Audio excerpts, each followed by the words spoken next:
আসসালামু আলাইকুম। আমন্ত্রণ জানাচ্ছি জাগো টিভিতে।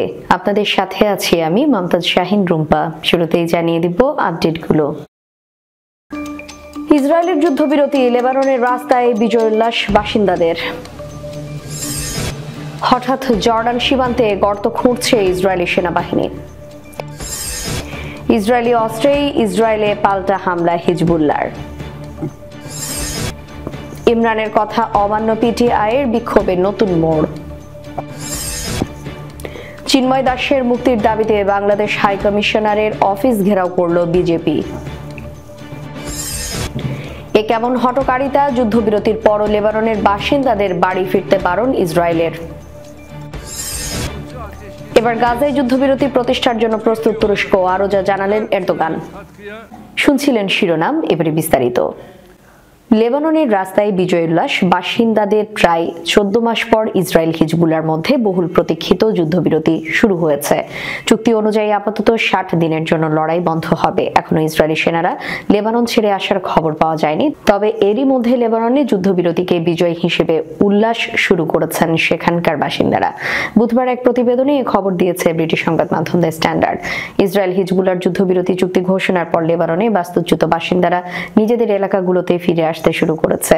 যদি ইসরায়েলি সামরিক বাহিনী সতর্ক করে বলেছে, নির্দেশনা না দেওয়া পর্যন্ত এখনই যেন সরে না আসেন লেবানিজরা। বুধবার বৈরুতের স্থানীয় সময় বুধবার ভোর 4টা অর্থাৎ বাংলাদেশ সময় সকাল 8টা থেকে যুদ্ধবিরতি শুরু হয়। যদিও ইসরায়েলের সামরিক বাহিনী এবং হিজবুল্লাহ বাহিনীর মধ্যে যুদ্ধের স্থায়ী সমাপ্তি ঘটবে কিনা তা নিয়ে উদ্বেগ রয়েছে। বলা যায়, ইসরায়েলি সামরিক সতর্কতাকে উপেক্ষা করে মোটরসাইকেল এবং গাড়িতে উপকূলীয় শহর টায়ারে ফিরে আসতে শুরু করেছে বেসামরিক মানুষরা। এই সময় অনেককে বিপুল আনন্দে বিজয় চিহ্ন দেখিয়ে উল্লাস করতে দেখা গেছে। এদিকে লেবাননের সেনাবাহিনী বুধবার জানিয়েছে তারা দেশের দক্ষিণে মোতায়েন করার প্রস্তুতি নিচ্ছে। এছাড়া ইসরায়েলি সেনা প্রত্যাহার না হওয়া পর্যন্ত সীমান্ত ঘেঁষা গ্রামের বাসিন্দাদের বাড়িতে ফিরতে বিলম্ব করতে বলেছে। মঙ্গলবার হোয়াইট হাউস থেকে দেওয়া এক বিবৃতিতে প্রেসিডেন্ট বাইডেন জানান, গত বছর গাজা যুদ্ধের কারণে হাজার হাজার মানুষের প্রাণহানি ঘটেছে। এমন একটি সংঘাতের অবসানের পথ পরিষ্কার করতে মঙ্গলবারের যুদ্ধবিরতি চুক্তি। বাইডেন বলেন, স্থায়ীভাবে শত্রুতা নিরসনের পরিকল্পনায় এই চুক্তি করা হয়েছে।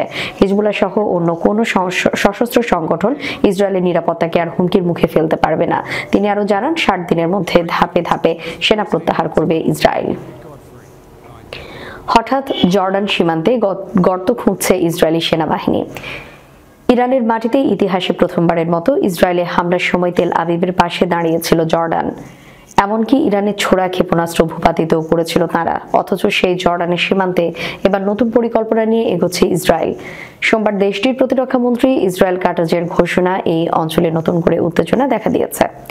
মুসলিম দেশ হলেও ইসরায়েলের প্রতি জর্ডানের সফট কর্নার আছে। তবে ইসরায়েল কিন্তু জর্ডানকে বন্ধু হিসেবে দেখে না। আর তাই এবার জর্ডানের সীমান্তে বেড়া দেওয়ার পরিকল্পনা প্রকাশ করেছে দেশটি। কিছুদিন আগে প্রতিরক্ষা মন্ত্রীর দায়িত্ব পাওয়া কার্ডস সে কথাই জানিয়ে দিলেন স্পষ্ট ভাষায়, জর্ডানের সঙ্গে সীমান্ত এলাকায় খুব দ্রুত বেড়া দেওয়া হবে। অধিকৃত জেরুজালেমে ইসরায়েলি সেনাবাহিনীর কেন্দ্রীয় কমান্ডের সদর দপ্তরে গিয়ে এমন মন্তব্য করেন কার্ডস। গেল সেপ্টেম্বরে আলবাইন ব্রিজে ক্রসিং এ চাপা দিয়ে 3 ইসরায়েলিকে হত্যা করেন এক জর্ডানি ট্রাক চালক। এরপর থেকে আলাদা একটি বেড়া দেওয়ার দাবি জোরালো হয়। এর আগেই ইসরায়েলি প্রধানমন্ত্রী বেনিয়ামিন নেতানিয়াহু মিশরের মতো করে জর্ডানের সীমান্তেও বেড়া দেওয়ার কথা জানিয়েছিলেন। এরপর থেকে ইসরায়েলি সেনাবাহিনী জর্ডান সীমান্তে গর্ত খোঁড়া শুরু করে। গত শনিবার 22 নভেম্বর লেবাননের রাজধানী বৈরুতে ইসরায়েলি হামলায় 29 জন নিহত হওয়ার পরদিনই রবিবার তেল আবিবে পাল্টা রকেট হামলা চালিয়েছে লেবাননের সশস্ত্র গোষ্ঠী হিজবুল্লাহ। ইসরায়েলের আকাশ প্রতিরক্ষা ব্যবস্থা কিছু রকেট ভূপাতিত করতে সক্ষম হলেও বেশ কয়েকটি রকেট তেল আবিবের বিভিন্ন স্থাপনায় আঘাত এনেছে। এতে বেশ কয়েকটি বাড়ি ক্ষতিগ্রস্ত হয়েছে এবং আগুন লাগার খবর পাওয়া গেছে। চাঞ্চল্যকর তথ্য, ইসরায়েলি অস্ত্রেই হামলায় এই হামলায় ব্যবহৃত উন্নত ক্ষেপণাস্ত্রগুলো একসময় ইসরায়েলি ছিল বলে দাবি করেছে ইসরায়েলি প্রতিরক্ষা কর্মকর্তারা।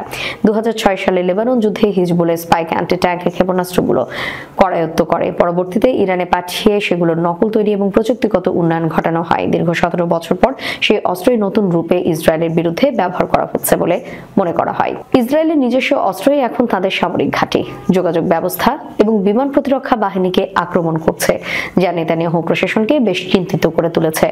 ইসরায়েলি অস্ত্র বিশেষজ্ঞদের মতে ইরান নকশা এবং প্রযুক্তিগত উন্নয়নের মাধ্যমে ক্ষেপণাস্ত্রগুলোকে আরো নিখুঁত এবং কার্যকর করে তুলেছে। 16 কিলোমিটার পাল্লার এই ক্ষেপণাস্ত্রগুলো লক্ষ্যবস্তুকে ট্র্যাক এবং লক করার উন্নত প্রযুক্তি সম্পন্ন। এগুলো এখন এত নির্ভুলভাবে আঘাত হানতে সক্ষম যে ইসরায়েলের সামরিক ঘাঁটি এবং প্রতিরক্ষা ব্যবস্থার উপর কার্যকর চাপ সৃষ্টি করছে। ইরান এবং তার মিত্র বাহিনীর শত্রুপক্ষের ক্ষেপণাস্ত্রের নকল তৈরি এবং সেগুলোকে আরো কার্যকর করে পাল্টা হামলা চালানোর ঘটনা নতুন নয়। এর আগেও আমেরিকান ড্রোন এবং ক্ষেপণাস্ত্রের নকশা নকল করতে দেখা গেছে ইরানকে। পশ্চিম এশিয়ার অস্ত্র বিশেষজ্ঞদের মতে হিজবুল্লাহর এই রিভার্স ইঞ্জিনিয়ারিং ইরানের একটি পরিচিত কৌশল। বিশ্লেষক মোহাম্মদ আল বাশারের মতে আধুনিক প্রযুক্তি ব্যবহার করে পুরনো অস্ত্রকে উন্নত করা ইরানের বিশেষত্ব, যার মাধ্যমে তারা আঞ্চলিক শক্তির ভারসাম্য বদলে দিচ্ছে। দফায় দফায় সংঘর্ষ আর প্রাণহানির সাক্ষী হয়েছে পাকিস্তানের রাজধানী ইসলামাবাদ। 3 দিন ধরে চলা বিক্ষোভে নাকাল রাজধানীবাসী। অবশ্য দাবি আদায়ে পাকিস্তান তেহরিক ইনসাফ পিটিআইয়ের এমন রণমূর্তি আগেও দেখেছে দেশটির মানুষ, কিন্তু এবার সরকার পতনের চূড়ান্ত ডাক দিয়ে আশা জাগিয়েছিল পিটিআইয়ের প্রতিষ্ঠাতা ইমরান খান। ভেবেছিলেন জেলে বসে পতন ঘটাবেন সরকারের, তবে সেই আশায় গুড়ে বালি। ইমরানের ডাকে সাড়া দিয়ে লাখ লাখ কর্মী সমর্থক ইসলামাবাদ হাজির হন। জেলে থাকায় ইমরানের হয়ে আন্দোলনের নেতৃত্ব দিচ্ছেন তার স্ত্রী বুশরা বিবি এবং বোন আলিমা খান। কিন্তু এই বিক্ষোভকে কেন্দ্র করে যত ধরনের পদক্ষেপ নেওয়া যায় তার সবটাই করেছে পাকিস্তান সরকার। নিচক কেন্দ্র করে যে সহিংসতা হয়েছে তা নিয়ে আগেই পরিকল্পনায় এঁটে রেখেছিল তারা, আর তাই অঙ্কুরে শেষ পিটিআর আন্দোলন। যদিও ইমরানের চোখে তার দলের কর্মী সমর্থকদের এই আন্দোলন প্রশংসনীয়, তবে শেষ বল পর্যন্ত লড়াই চালিয়ে যাওয়ার আহ্বান জানিয়েছেন ইমরান। শান্তিপূর্ণ এই আন্দোলনের মাধ্যমে জনগণ তাদের অধিকার এবং সত্যিকারের স্বাধীনতা আদায় করতে চাইছে বলেও দাবি করেন পাকিস্তানের সাবেক এই প্রধানমন্ত্রী। এজন্য কর্মী সমর্থকদের মাঠেই থাকতে বলেছেন তিনি, কিন্তু পিটিআর পক্ষ থেকে জারি করা হয়েছে ভিন্ন নির্দেশ। দলীয় প্রধান আন্দোলন চালিয়ে যাবার কথা বললেও হঠাৎ বিক্ষোভ সমাবেশ স্থগিত করেছে পিটিআই। ঘটা করে কর্মী সমর্থকদের রাজধানীতে ডেকে এনে এমন পদক্ষেপে পিটিআর আন্দোলন চুপসে যেতে পারে বলে মনে করা হচ্ছে। ইসলামাবাদের রেড জোনে জড়ো হওয়া বিক্ষোভকারীরা আইন শৃঙ্খলা বাহিনীর সঙ্গে দফায় দফায় সংঘর্ষে জড়ায়। এতে বিক্ষোভকারীরা ছত্রভঙ্গ হয়ে যায়। বুধবার এক প্রেস রিলিজ প্রকাশ করে পিটিআর মিডিয়া সেল। সেখানে বলা হয়, সরকারের বর্বরতা এবং কেন্দ্রীয় রাজধানীকে নিরস্ত্র মানুষের জন্য কসাইখানায় পরিণত করার পরিকল্পনার কারণে আমরা আমাদের শান্তিপূর্ণ প্রতিবাদ সামরিক স্থগিত করেছি। সম্মিলিত সনাতনী জাগরণ জোটের মুখপাত্র পুণ্ডরিক ধামের অধ্যক্ষ চিন্ময় কৃষ্ণ দাস ব্রহ্মচারীকে গ্রেফতারের প্রতিবাদ এবং মুক্তির দাবিতে ভারতের পশ্চিমবঙ্গ প্রদেশের রাজধানী কলকাতায় বিক্ষোভ হয়েছে। প্রদেশের বিরোধী রাজনৈতিক দল ভারতীয় জনতা পার্টির নেতা ও রাজ্যসভার বিরোধী নেতা শুভেন্দু অধিকারীর নেতৃত্বে দলটির নেতাকর্মীরা বুধবার কলকাতায় বাংলাদেশ উপ হাইকমিশনের সামনে এই বিক্ষোভ করেন। দেশটির সংবাদ মাধ্যম টাইমস অফ ইন্ডিয়ার এক প্রতিবেদনে বলা হয়েছে, ইসকন বাংলাদেশের পুরোহিত চিন্ময় কৃষ্ণ দাসকে গ্রেফতারের প্রতিবাদে কলকাতায় ওই বিক্ষোভের আয়োজন করা হয়। এই সময় প্লাকার্ড হাতে নিয়ে বিভিন্ন ধরনের স্লোগান দিয়ে বিজেপির নেতাকর্মীরা উপ হাই কমিশন অভিমুখে মিছিল করেন। বিক্ষোভ মিছিলের বিষয়ে পশ্চিমবঙ্গের বিজেপি নেতা অগ্নিমিত্র পাল বলেন, আমাদের 8 জন বিধায়ক বাংলাদেশ হাই কমিশনের ভেতরে যাওয়ার অনুমতি পেয়েছেন। শুভেন্দু অধিকারী সহ আমাদের সীমান্ত এলাকায় বিধায়করা হাই কমিশনে ঢুকবেন এবং বাকিরা বাইরে অবস্থান করবেন। আমরা আমাদের হিন্দু ভাই বোন, বিশেষ করে চিন্ময় দাস প্রভুকে গ্রেফতার করা নিয়ে চিন্তিত। আমরা তার নিঃশর্ত মুক্তি চাই। আমরা হিন্দু ভাই বোনদের উপর এমন নৃশংসতা সহ্য করতে পারি না। যদি চিন্ময় দাস জির কিছু হয়, আমরা চুপ থাকবো না, বাংলা চুপ থাকবে না, বাংলার হিন্দুরা চুপ থাকবে না। লেবাননে বহুল প্রতীক্ষিত যুদ্ধবিরতির শুরুর পরও বাস্তুচ্যুত বাসিন্দাদের ঘরে ফিরতে বারণ করেছে ইসরায়েল। ইসরায়েলি সামরিক বাহিনীর আরবি ভাষার মুখপাত্র আভিজয় আদ্রি বলেন, যুদ্ধবিরতি কার্যকর হওয়া সত্ত্বেও লেবাননের বেসামরিক নাগরিকদের বাড়ি ফিরে যাওয়ার বিরুদ্ধে সতর্ক করে দিয়েছেন। বুধবার এক প্রতিবেদনে এই খবর দিয়েছে আল জাজিরা। বিবৃতিতে বলা হয়েছে, ইসরায়েলি কর্তৃপক্ষ আপনাকে ফিরে আসার নিরাপদ তারিখ সম্পর্কে অবহিত করবে। এক্সের এক পোস্টে আদ্রি আরও বলেছেন, ইসরায়েলি সামরিক বাহিনী দক্ষিণ লেবাননের অভ্যন্তরে তাদের অবস্থানে মোতায়েন রয়েছে। মঙ্গলবার ইসরায়েলি প্রধানমন্ত্রী বেনিয়ামিন নেতানিয়াহুর সভাপতিত্বে অনুষ্ঠিত বৈঠকে এই সিদ্ধান্ত হয়। এর আগে গতকাল মঙ্গলবার ইসরায়েলি প্রধানমন্ত্রী বেনিয়ামিন নেতানিয়াহুর সভাপতিত্বে অনুষ্ঠিত মন্ত্রিসভার বৈঠকে যুদ্ধবিরতিতে সম্মত হয় ইসরায়েল। মন্ত্রিসভার বৈঠক শেষে জাতির উদ্দেশ্যে ভাষণ দেন নেতানিয়াহু। এই সময় চুক্তির পক্ষে যুক্তি তুলে ধরে তিনি বলেন, উত্তর ইসরায়েলের বাসিন্দারা তাদের বাড়ি ঘরে ফিরে যাবেন। লেবাননে হামলার প্রতি ইঙ্গিত করে নেতানিয়াহু বলেন, হিজবুল্লাহকে ইসরায়েলি বাহিনী পিছু হটিয়ে দিয়েছে। তারা কয়েক দশক আগের অবস্থায় চলে গেছে। ইসরায়েলি প্রধানমন্ত্রী হুঁশিয়ারি উচ্চারণ করে বলেন, হিজবুল্লাহ যদি চুক্তি লঙ্ঘন করে, আমরা তাদের উপর হামলা চালাবো। তুরস্কের প্রেসিডেন্ট রিসেপ তাইপ এরদোগান জানিয়েছেন, গাজায় একটি স্থায়ী যুদ্ধবিরতি প্রতিষ্ঠার জন্য তুরস্ক যে কোনো ধরনের সহায়তা দিতে প্রস্তুত। বুধবার তুরস্কের ক্ষমতাসীন একে পার্টির সংসদ সদস্যদের সঙ্গে আলোচনার সময় তিনি কথা বলেন।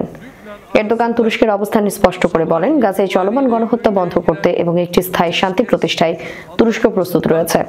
এর পাশাপাশি তিনি লেবাননে কার্যকর হওয়া যুদ্ধবিরতির প্রশংসা করেছেন। একই দিনে মার্কিন প্রেসিডেন্ট জো বাইডেনও গাজায় যুদ্ধবিরতির প্রতিষ্ঠার জন্য তুরস্ক, মিশর, কাতার, ইসরায়েল সহ অন্যান্য দেশগুলোর সঙ্গে যৌথভাবে কাজ করার প্রতিশ্রুতি দিয়েছেন।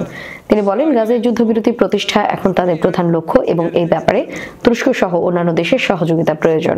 এদিকে তুরস্ক গাজা ও লেবাননে ইসরায়েলের সামরিক অভিযানগুলোর তীব্র সমালোচনা করেছে। দেশটি ইসরায়েলের আক্রমণকে মানবাধিকার লঙ্ঘন ও আন্তর্জাতিক আইন বিরোধী হিসেবে আখ্যায়িত করেছে।